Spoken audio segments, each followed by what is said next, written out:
们今天有个特别来宾，就是可乐。Hello， 大家好。OK， 那为什么今天他要邀请我呢？他想要我来跟他一起拍开箱。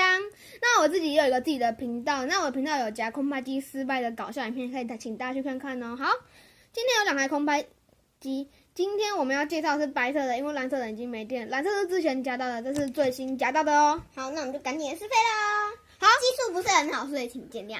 好，那我们先示范怎么开机。首先我们要先把这个接上去，之后然后它会闪烁，之后听到 B， 然后之后它没有闪烁之后，就表示可以开始试飞。OK， 就感觉走。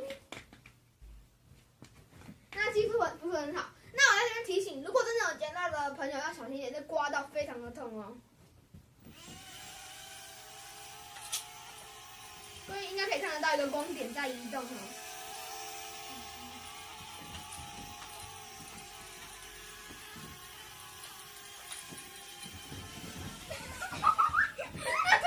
差点割到我们的梦梦，他吓得已经整个人哦。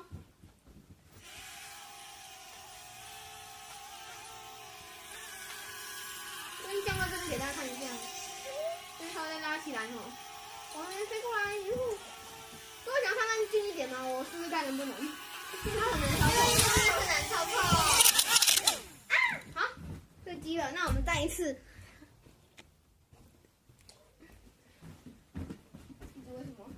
兔子掉了。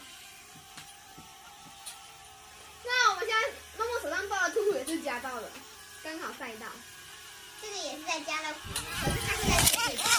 好，那我们今天的开箱就到这边了哟。结束了。那先跟大家讲一下，这款遥控飞机是在家乐福里面夹的，在家里一进去就可以看到。